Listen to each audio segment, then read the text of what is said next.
Well, hey, ODPC family, this is Charles Horton, your youth director, and I have a question for you. What are you missing the most during this time of isolation? One of the hardest parts of my job right now is I'm having to minister to seniors who are missing out on lifetime events like their senior prom or their senior spring break or even possibly graduation. I've had many students who had family vacations planned and those have now been canceled. And maybe for many of us, it's the simple things in life like being able to go to the beach or the park or just go out to eat. And so if you find yourself feeling this way and just kind of grieving the things that we're not able to do, I want to share some words of encouragement found in Philippians written by Paul.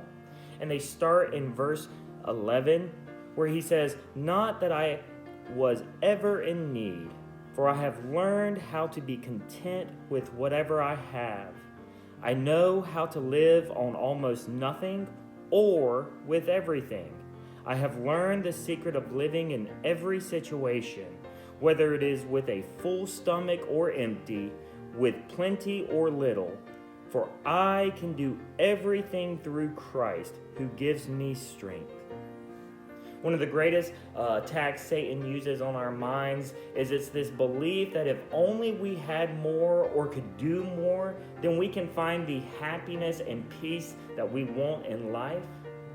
But it's futile because as we're experiencing right now, everything can be taken away from us in just a simple moment. Or we might find ourselves in a rat race, always chasing after things because there's always a greater achievement, a greater job title, more money to be earned, things to be obtained. And Paul is reminding us that in order to find a true peace and joy in life, it must be found through a trusting relationship with Christ, that He will provide all our needs. Yes, life isn't always going to look the way that I want it to. Things aren't always going to work out. And it's okay to be upset because we're missing out on things that we cherish.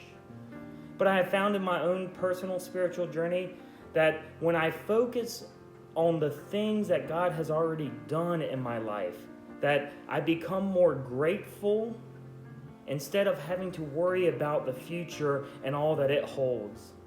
And so that's my challenge for you today, to think back to a cherished memory of yours where God did just something amazing in your life. Dwell on it today.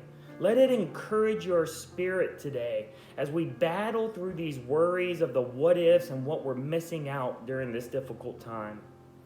Stay safe, and we look forward to seeing you again in person very soon.